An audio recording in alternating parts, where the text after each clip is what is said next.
ছায়ানটে হামলা, ভাঙচুর, দেশীয় সংস্কৃতির উপর হামলা, বাংলাদেশের অস্তিত্বের উপর হামলা।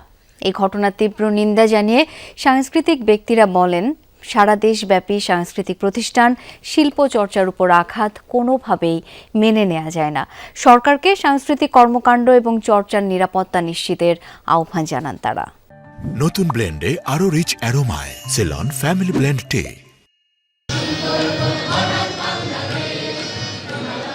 সংগ্রাম বা প্রতিবাদে গানই বরাবর আশ্রয় হয়েছে বাঙালির। গানের অন্তর্নিহিত শক্তি এই অঞ্চলের মানুষকে করেছে বলিয়ান। সম্প্রতি ছায়ানট ভবনে হামলা করেছে দুর্বৃত্তরা। ভাঙচুর আর লুট করে বাদ্যযন্ত্র, শ্রেণীকক্ষের উপকরণ। হামলা হয়েছে উদীচী শিল্পগোষ্ঠীর কার্যালয়েও।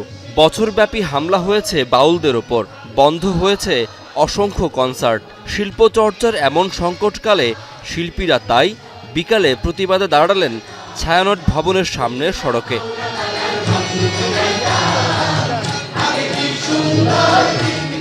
প্রতিষ্ঠানটির শিল্পীরা ছাড়াও এখানে অংশ নেন দেশের শিল্পাঙ্গনের খ্যাতিমান মানুষরাও। আমার বিশ্বাস যে বর্তমান যে যারা সরকারে আছেন তারা আমাদের সাংস্কৃতিক অঙ্গনকে বাঁচানোর জন্য আপ্রাণ চেষ্টা করবেন বলে।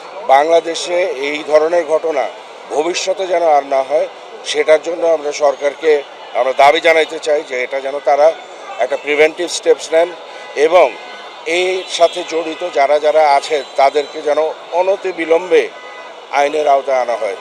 স্পষ্ট করে কথা বলি, আমাদের ভাষায় হয়তো আক্রোশ নেই, কিন্তু আমাদের ভাষায় যে ভালোবাসা আছে তাতে করে আমরা অনেক মানুষকে কাছে টানতে পারি, সেটাই তাদের ভয়। প্রতিবাদে অংশ নেওয়া শিল্পীদের চাওয়া সাংস্কৃতিক কর্মকাণ্ড বিঘ্নিত না হোক, মানুষে মানুষে সম্প্রীতি বাড়ুক। যা কিছু আমাদের চারপাশে ঘটছে এটা আমাদের জন্য অত্যন্ত বেদনার এবং কষ্টের। আমাদের সংস্কৃতি চর্চার পথে কোনো বাধা আমরা মানি না, আমরা আমাদের কাজ করে যাব। আমি নিজেকে মনে করি আমি ছায়ানটের একটা অংশ, আমি নালন্দার একটা অংশ। আমরা মেনে নিতে পারছিলাম না যে আমরা ছোটবেলা থেকে আমরা দুজনই অঙ্কুর থেকে এখানে পড়ি।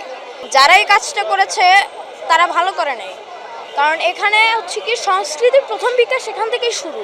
কেন আমাদের স্কুল পুড়িয়ে দেওয়া হলো, কেন আমাদের প্রিয় শিক্ষা প্রতিষ্ঠান পুড়িয়ে দেওয়া হয়? তারা সরকারের প্রতি আহ্বান জানান শিল্প চর্চা আর শিল্পীদের নিরাপত্তা নিশ্চিত করা হোক। মূল লক্ষ্য হচ্ছে সংস্কৃতিকে ধ্বংস করে দেওয়া, আর তার বিপরীতে ছায়ানট তো যেটা শিল্পের প্রতিষ্ঠান, সঙ্গীতের প্রতিষ্ঠান, আর এই যে ঘৃণা, হিংসা, বিদ্বেষ সমাজে সঞ্চার করা হচ্ছে, তার বিপরীতে আমরা হচ্ছে ভালোবাসা নিয়ে সবারে বাসরে ভালো এই বাণী নিয়ে যে শিল্পের যে বাণী সেটা নিয়ে দাঁড়াতে চাই। জাতীয় সঙ্গীত বাংলাদেশের 22 কোটি মানুষের শক্তির উৎস। শিল্পীরা এই গানটি গেয়েই শেষ করেন প্রতিবাদী সমাবেশ।